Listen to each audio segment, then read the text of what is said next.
Monsieur le Président de 13-11-15, Fraternité et Vérité, cher Philippe Duperron, Monsieur le Président de Life for Paris, cher Arthur Denouveau, Mesdames et Messieurs, en vos grades, fonctions et qualités, chères familles, chères survivantes, chers survivants, Mesdames et Messieurs, l'année 2015 restera à jamais gravée dans nos mémoires. Elle avait déjà tragiquement débuté en janvier par les attentats de Charlie Hebdo, la prise d'otage de l'Hypercacher et par l'assassinat de Clarissa Jean-Philippe. Et pourtant, nul ne pouvait imaginer que quelques mois plus tard, notre pays, notre ville, serait à nouveau frappée en plein cœur par les terroristes. 10 ans déjà. Pour toutes et tous, pour moi, le 13 novembre 2015, c'était hier. De ce soir-là, comme vous, je me souviens de tout. Les voix, les cris, les sirènes, le bruit, le silence interminable qui a suivi. Je me rappelle l'angoisse, puis la stupeur, et cette certitude que notre ville, Paris, venait d'entrer dans l'une des nuits les plus sombres de son histoire. La journée avait bien commencé. C'était un vendredi de novembre ensoleillé. Il faisait doux dans les rues de notre capitale et l'air y était léger. On préparait la COP 21, celle de Paris. On parlait alors du climat, de l'avenir de la planète. Et les Français s'apprêtaient à voir leur équipe jouer au Stade de France face à l'Allemagne. C'était une belle journée de novembre. Les Parisiennes et les Parisiens profitaient des terrasses. L'été semblait se prolonger. Et soudain, le ciel s'est refermé. Pour la plupart d'entre nous, nous n'avions connu que la paix protégée par nos démocraties contre toutes les grandes violences du monde. Et ce soir-là, les terroristes ont frappé. Ils ont choisi d'atteindre ce qu'ils détestaient le plus, notre liberté, notre joie de vivre, l'esprit de fête, qui est l'âme de notre ville, les terrasses que l'on chérit tant à Paris, la musique et le sport qui nous font vibrer. Ce soir-là, c'est la jeunesse du monde entier qui goûtait au bonheur de notre cité qui a été attaquée. Oui, ce soir-là, notre démocratie était visée. Le symbole était Paris. Semer le chaos était le but de guerre des terroristes. Eux qui haïssent la liberté, les lumières, tout ce qui nous aide à grandir et à vivre ensemble comme des frères et sœurs en humanité. Paris, ce soir-là, était blessé dans sa chair et dans son cœur. Une ville cosmopolite qui aime se nourrir de ses différences. Dans cette ville refuge, ville des artistes, des philosophes et des travailleurs, où un Parisien sur 4 est né à l'étranger. Ce soir-là, les terroristes ont assassiné des jeunes et des moins jeunes parce qu'ils buvaient un verre, fêtaient un anniversaire, assistaient à un concert. Paris a été meurtri de 130 morts, désormais 132, de centaines de blessés, des centaines de survivants et des milliers de personnes traumatisées à jamais.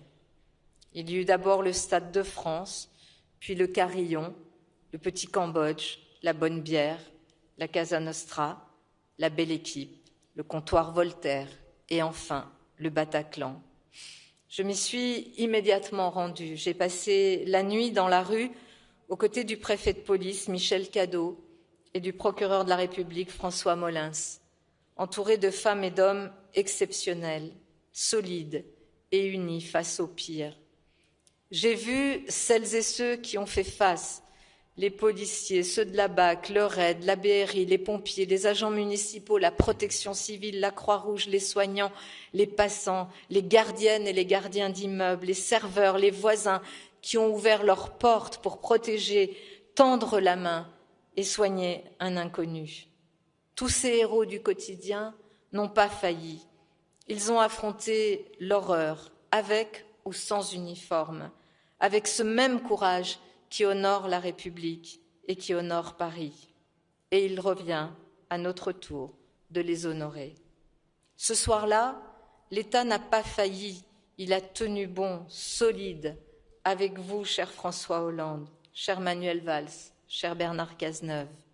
Nos maires d'arrondissement, ont aussi tenu bon, cher Rémi Ferraud, cher François Vaugelin, dans les 10e et 11e arrondissements. Une union sacrée entre une ville et tout un pays s'est nouée, une union sacrée de la République française. La République blessée est restée debout. Paris blessé a résisté et, comme toujours, s'est relevé. Le samedi qui suivait, le ciel était gris, l'air était pesant. La tristesse et les pleurs, le soutien des familles dans la recherche de leurs proches, les services d'urgence des hôpitaux parisiens mobilisés comme jamais. Les mairies d'arrondissement avaient aussi ouvert leurs portes pour accueillir celles et ceux qui avaient besoin de se confier, de s'engager ou tout simplement de pleurer. Et puis est venu le dimanche. Sous un timide soleil d'automne, les Parisiennes et les Parisiens, fidèles à leurs valeurs, à leur histoire, ont envahi les rues, les places, les boulevards, les terrasses. Spontanément, ils sont sortis en famille, avec leurs enfants ou entre amis. Ils ont allumé des bougies, ils ont déposé des fleurs, marché dans la ville comme une insurrection pacifique, si belle après la tragédie, ne répondant qu'à un seul mot d'ordre, résister ensemble. Et c'était une manière de dire au monde, nous n'avons pas peur, nous continuerons à vivre dans la joie et la liberté, nous continuerons à boire des verres en terrasse, à écouter de la musique, à danser, à faire la fête, à aimer qui on veut, quand on veut. C'était notre manière de dire nous vivrons ensemble dans le bonheur de nos différences et du partage, notre humanité en drapeau et au cœur, avec le souvenir de nos morts et de leur vie arrachée. 10 ans ont passé, et pourtant cette nuit demeure dans nos mémoires comme si elle n'avait jamais pris fin. Avec le temps est venue la force d'une conviction humaniste qui nous lie, celle de la justice et de la fraternité. Victor Hugo disait « Paris est un semeur. Où sème-t-il? Dans les ténèbres. Que sème-t-il? Des étincelles. » Oui, Paris a été frappée, mais elle a tenu, elle s'est grandie par ses valeurs et la force de ses habitants. Et ces 10 années ont aussi été celles du droit et de la mémoire. La justice a été rendue, le procès s'est tenu avec la dignité que la République devait aux victimes. La loi et l'état de droit ont répondu au chaos et à la terreur comme il se doit en démocratie et dans la patrie des droits humains. Et je veux saluer avec affection et admiration les associations de victimes. Votre engagement sans faille et votre courage inestimable nous inspirent. Cher Georges Saline, chère Caroline Danglade, cher Arthur Desnouveaux, cher Philippe Duperron, et avec vous les associations que vous présidez et toutes celles et ceux qui ont aidé et que vous avez aidés. Vous avez tissé des liens de solidarité entre toutes les familles, les survivants, les institutions de la République. Vous avez fait vivre, face au deuil, la mémoire de l'espérance, notamment ici, à l'Hôtel de Ville, votre refuge, notre maison commune. Mesdames et messieurs, rien n'effacera l'horreur de cette nuit-là, ni la douleur de celles et ceux qui ont survécu. Tant d'entre vous, au fil des années, ont dû réapprendre à aimer, à se tenir à nouveau debout, bref, à vivre, et je veux vous saluer et saluer votre force. Paris s'est relevé, la France n'a pas cédé à la haine, Paris n'a pas cédé à la peur, les terrasses se sont remplies, les conversations ont repris, les rires sont revenus. Notre ville s'est aussi transformée, elle a trouvé dans l'épreuve une force nouvelle. Nous avons continué à accueillir, protéger, bâtir. Nous avons continué à vivre, à aimer, à débattre, à nous disputer et à créer. La COP21 a eu lieu, elle était alors une promesse pour l'avenir, elle était une réponse à la barbarie. Le monde entier s'était alors réuni à Paris et un accord est né affirmant haut et fort notre engagement pour la vie et les générations futures. Et en 2024, le monde s'est une nouvelle fois retrouvé à Paris. Monsieur le Président de la République, cher Emmanuel Macron, la France et Paris ont ensemble, main dans la main, comme il se doit, entre la capitale et la France, réussit les Jeux olympiques et paralympiques de 2024. Nous avons alors vécu un moment exceptionnel de fraternité universelle dans un monde traversé par les guerres, les crises et les doutes. Et c'est ce même esprit qui nous réunit ici aujourd'hui. Ce jardin, nous l'avons conçu ensemble avec les associations. Il dit tout de la résilience de Paris. C'est cela qui fait sans doute la beauté de notre ville. Paris est resté fidèle à sa devise, fluctuat net mergitur. Cette devise, c'est notre boussole, celle du phare pour le marin. Elle résume 10 ans de douleur, de résistance et de fidélité. Paris reste cette capitale de la liberté, celle qui parle toutes les langues, qui accueille toutes les croyances, celle qui, face à la barbarie des terroristes, répond par la justice et la fraternité. Victor Hugo, à nouveau, disait, de retour d'exil, le lendemain de la proclamation de la République, il disait tout de l'âme de Paris, des mots qui aujourd'hui ont encore leur sens. Sauver Paris, c'est plus que sauver la France, c'est sauver le monde. Paris est la ville sacrée qui attaque Paris, attaque en masse tout le genre humain. Et il concluait, c'est par la fraternité que l'on sauve la liberté. Alors oui, fidèle à sa devise, nous ne sombrons pas, Paris ne sombre pas. À vous, les 132 dont les noms sont gravés dans le jardin du 13 novembre 2015, à toutes les victimes, à toutes les survivantes et les survivants, aux familles, à celles et ceux qui portent nos voix, à celles des héros du quotidien qui ont soigné, sécurisé, épaulé, tendu une main. Paris n'oubliera jamais.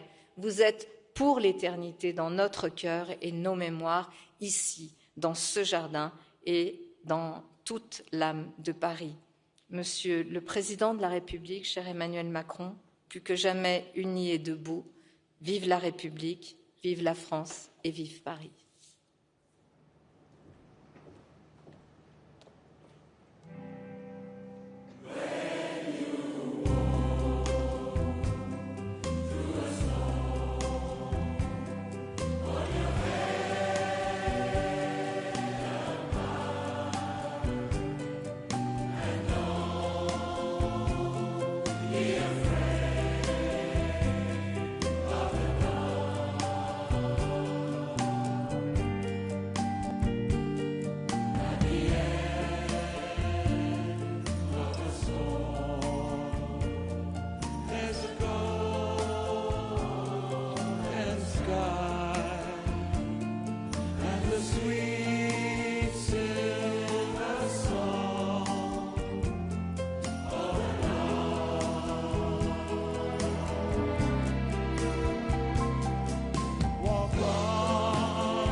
Nous voilà 10 ans après. 10 ans après les attentats les plus meurtriers qu'ait jamais connus la France. 10 ans. Mais que pèsent ces 10 années? Que pèsent les mots devant les douleurs, les silences? Ce qui est advenu est à coup sûr irréparable. Et vous avez eu des jours muets et des jours aveugles, des jours de nuit et des nuits blanches, des jours où il fallait faire semblant, où il fallait tenir, des jours où la vie semblait revenir, fugace, des jours impossibles, parce que le moindre son, la moindre odeur vous faisait revivre à l'identique un passé toujours présent. Les hurlements dans la musique, le sang sur l'asphalte, l'odeur de poudre, les corps. Vos vies suspendues par les poignets, suspendues au silence. Les téléphones par terre sonnant dans le vide et affichant des noms d'êtres aimés auxquels personne ne décrocherait jamais. L'angoisse, l'horreur, le deuil. Ceux parmi vous qui sont tombés pour ne jamais se relever. Ceux parmi vous qui se sont relevés, blessés dans leur chair, dans leur âme, avec si souvent la culpabilité d'être encore là. Ceux parmi vous qui ont été classés parmi les survivants, mais que la mort avait simplement choisi de frapper plus lentement, ou plutôt d'avertir, et qui ont eu à revivre.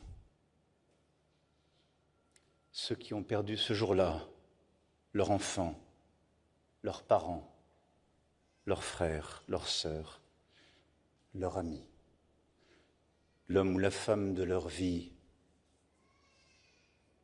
le père de leur petite fille à naître, et leur vie d'avant. Le corps et le cœur en lambeaux, le visage cousu, puis recousu. Avec cette question lancinante, pourquoi? On voudrait trouver du sens à ce qui s'est passé. Mais chacune de vos douleurs est insensée, injuste, insupportable. On vous a dit parfois de retourner à la vie normale, mais rien de normal dans une vie fauchée dans la fleur de l'âge, dans un enfant qui meurt avant ses parents, dans un bébé qui naît orphelin.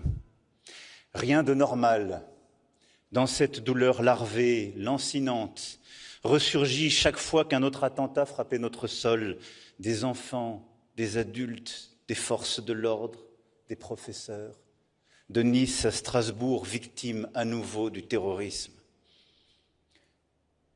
Et nous pensons à eux tous, ce soir, le cœur serré. Au lendemain des attentats, vous avez fait l'épreuve de la normalité impossible. La tranquillité impossible, la vie impossible et la vie pourtant. Ceux qui haïssent ne crieront jamais plus fort que ceux qui aiment. Et le soir du 13 novembre, les assassins ont trouvé plus courageux, plus combatifs qu'eux. Ces forces de l'ordre qui sont intervenues, les gendarmes montés du Stade de France, les policiers du quartier du Bataclan, les 2 hommes de la BAC qui en quelques minutes ont ouvert le feu et atteint un terroriste, arme de poing contre Kalachnikov.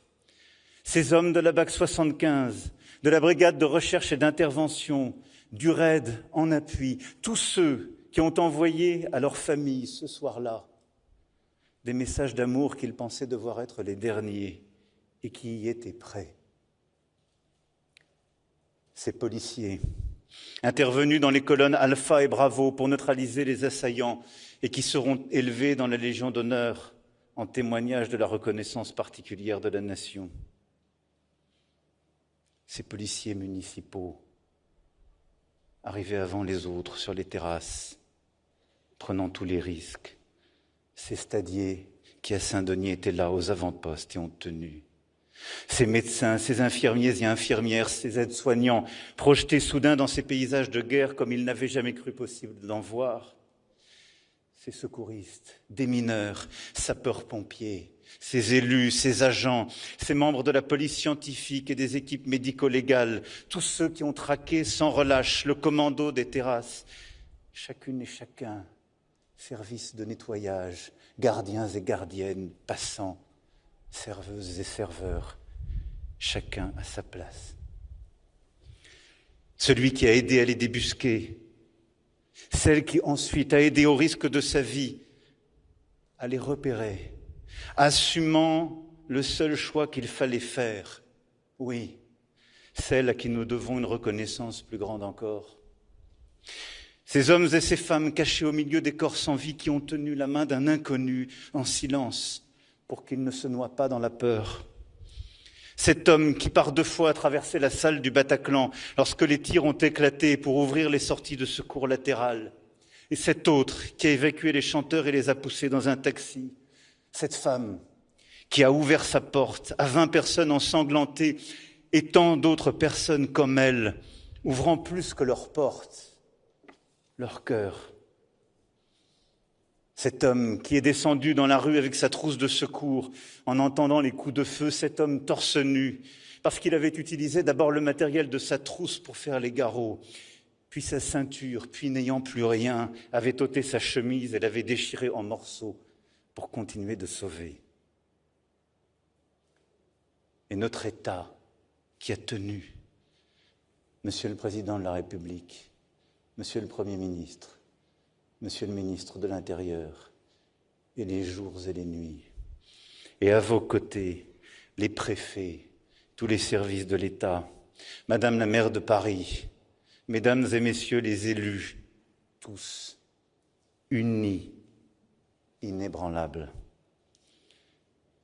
Puis nos services judiciaires, magistrats, avocats, greffiers, tous et toutes qui ont tenu pendant toutes ces années, puis pendant tant de mois, la plus grande audience criminelle de notre histoire, ce procès aux centaines d'avocats, aux milliers de parties civiles,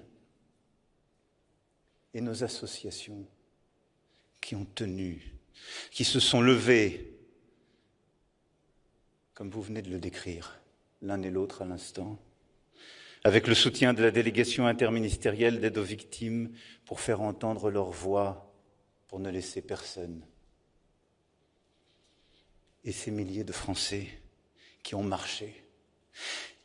Et la statue de la République couverte de bougies, de fleurs et de paroles d'amour. Oui, oui, les terroristes ont trouvé beaucoup plus courageux qu'eux. Paris a tenu. Vous avez tenu. La France a tenu. La République a tenu. Dans l'urgence, par la fraternité, par la justice, par la vérité, par l'amour de la vie, nous avons tenu. Et chacun y a joué son rôle. Vos vies qu'ils avaient niées, réduites au statut de choses, voilà qu'elles étaient devenues nos vies universelles. Ces terroristes islamistes ne vous en voulaient pas à vous, individuellement. Ils n'en voulaient pas à vos enfants, ils n'en voulaient pas à vos proches, ils en voulaient à la France. Ils nous en voulaient d'être Français. Ils en voulaient à une manière d'être au monde, teintée d'enracinement et d'universalisme. Un monde où la femme est l'égale de l'homme. Un monde où l'on rencontre l'autre dans sa différence, où on le considère à visage découvert, face à face, où chacun peut penser ce qu'il veut et dire ce qu'il pense, jouer la musique qui lui chante, exprimer la foi qui l'anime ou l'absence de foi, protégée par la laïcité. Un monde où Voltaire le dispute à Molière, un monde de culture où l'on chante, où l'on danse, où l'on aime le théâtre. Et quand des terroristes veulent frapper la démocratie, la liberté, c'est la France et Paris d'abord qu'ils prennent pour cible. Ce soir-là, ils ont frappé des lieux de sport, de convivialité, d'art, des lieux où se brassaient les âmes,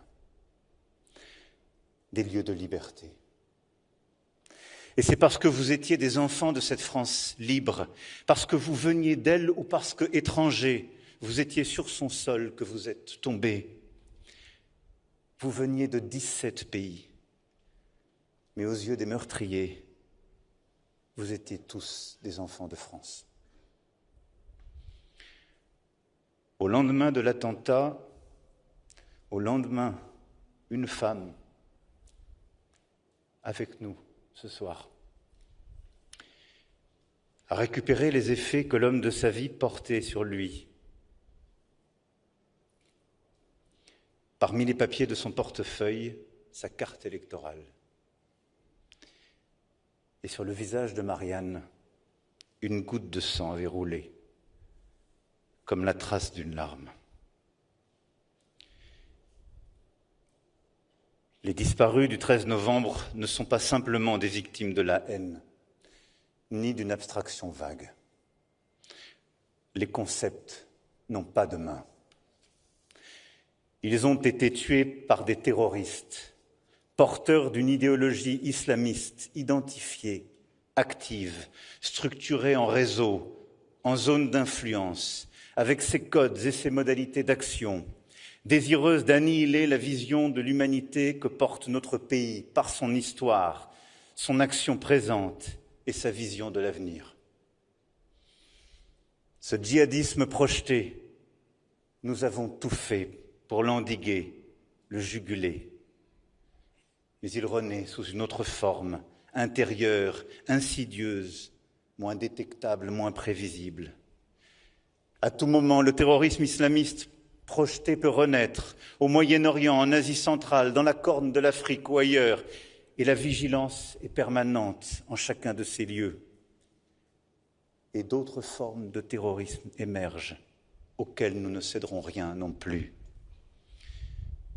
Face à cela, notre nation est garante du combat perpétuel, menée sans jamais renier nos valeurs de justice et de liberté.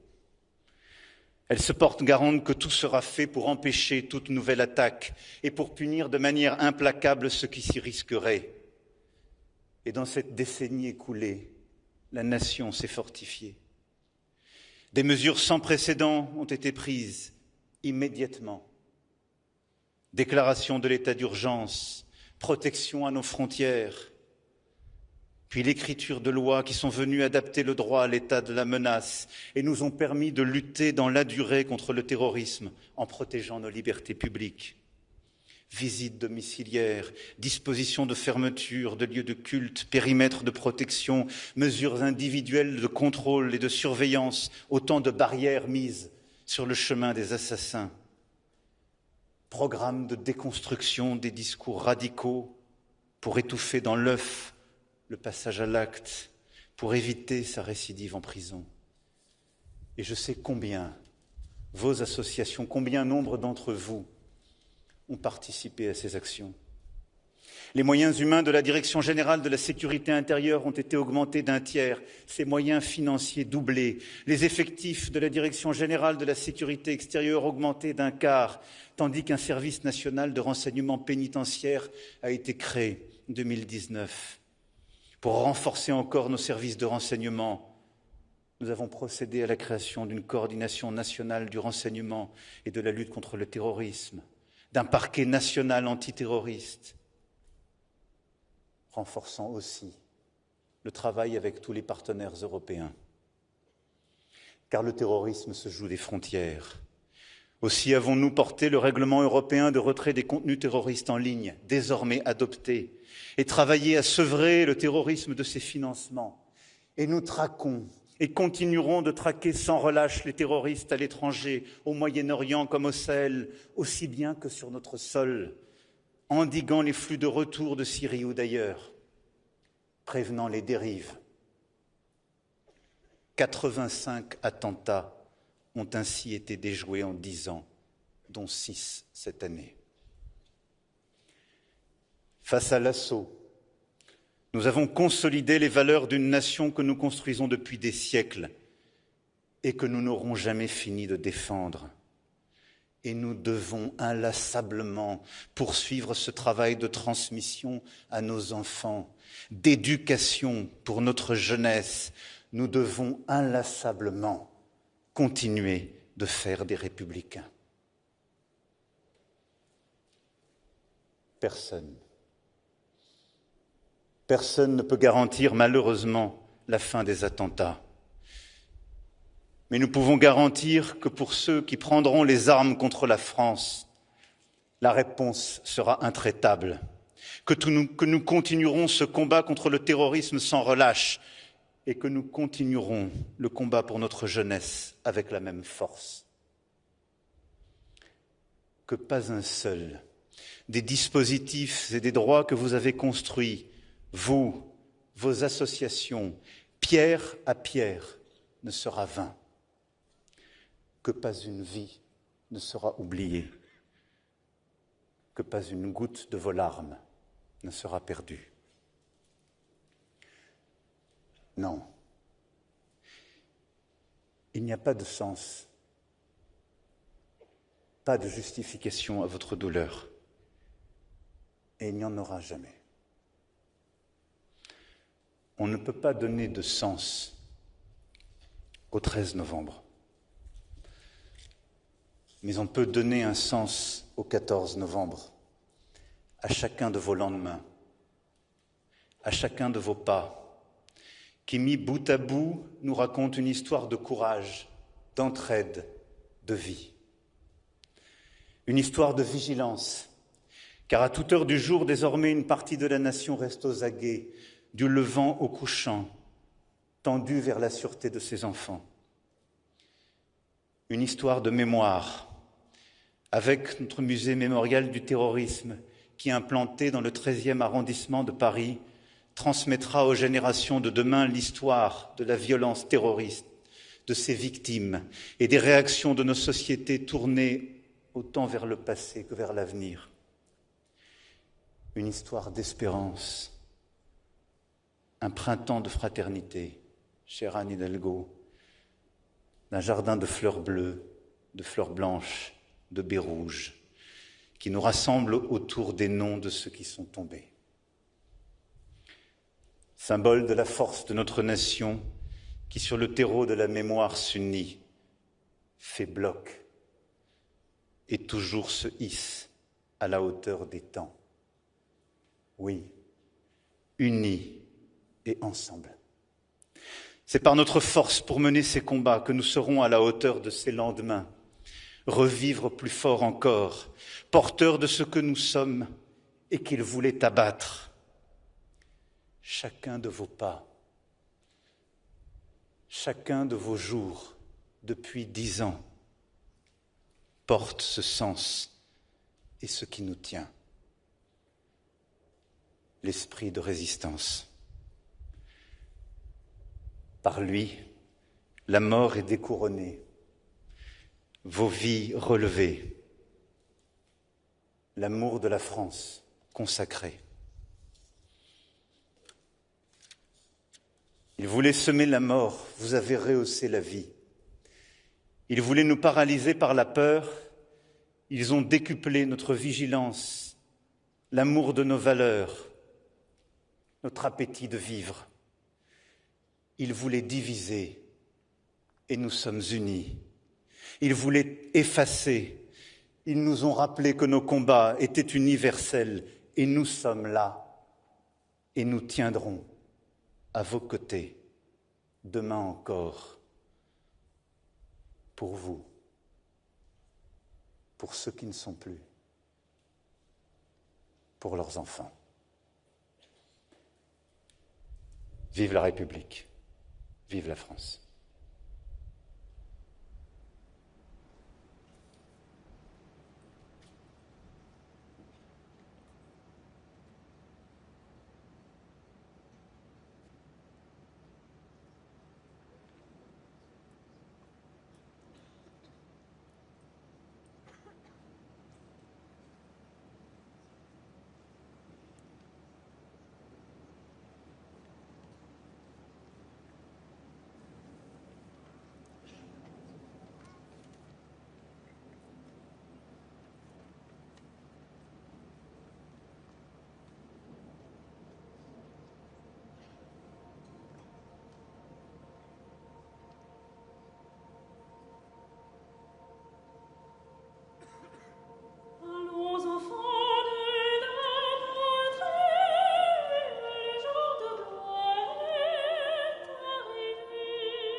Mesdames et messieurs, merci de bien vouloir vous lever, si vous le pouvez, afin d'observer une minute de silence.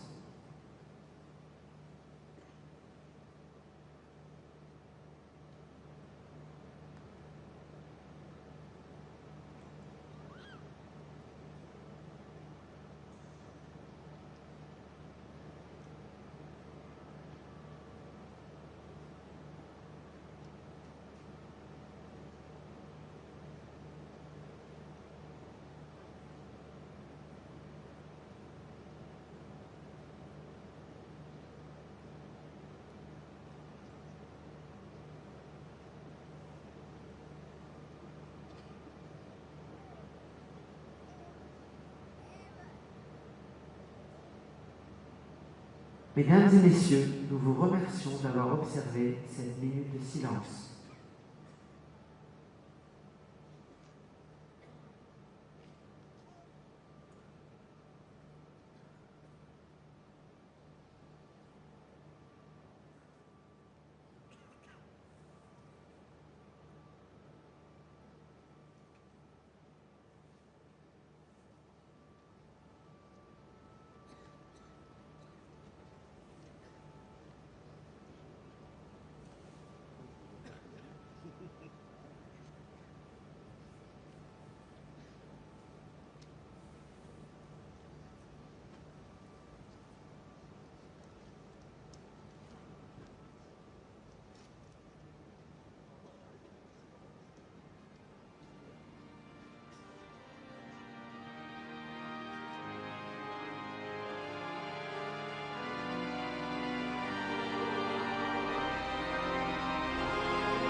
Non, mais...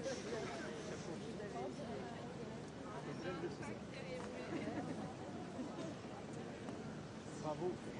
Merci. C'est mieux. C'est incroyable.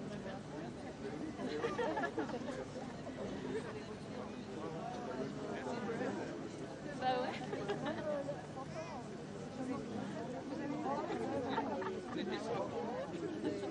Très bien. Ouais. Non, mais... C'est pas grave.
Mesdames, Messieurs, nous vous rappelons que le jardin est accessible aux familles jusqu'à 22h30 et que les salons de l'Hôtel de Ville leur sont réservés également.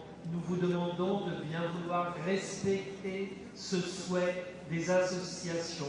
Merci beaucoup.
Merci.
Est-ce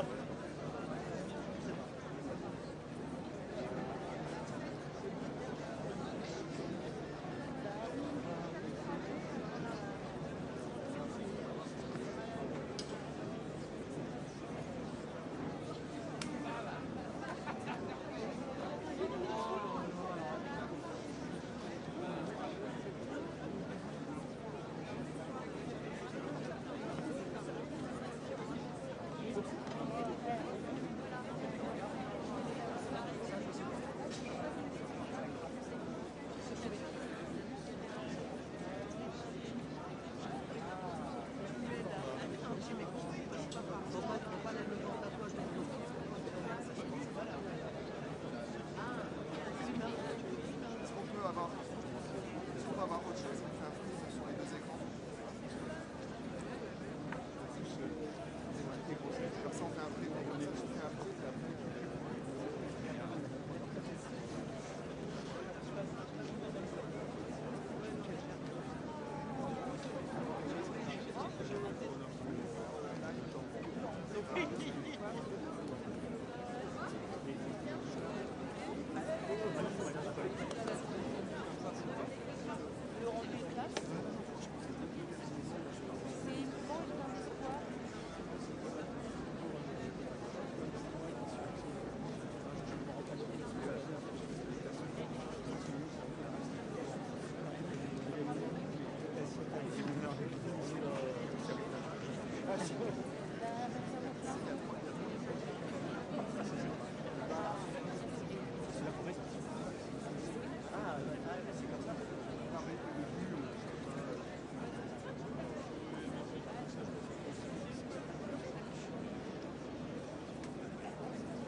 Oui, voilà.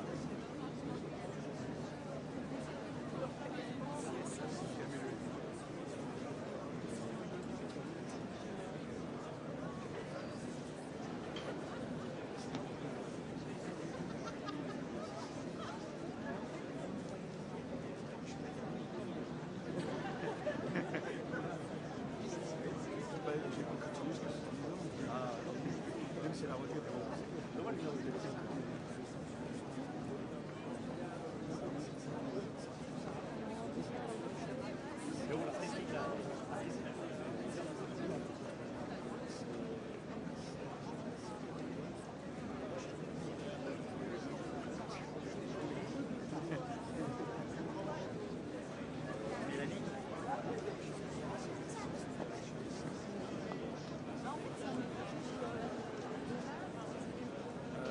J'attends qu'il m'envoie une image qui serait tardée, c'est peut-être celle-là, c'est pas encore. Il faudra que je donne le beurre pour faire un frise.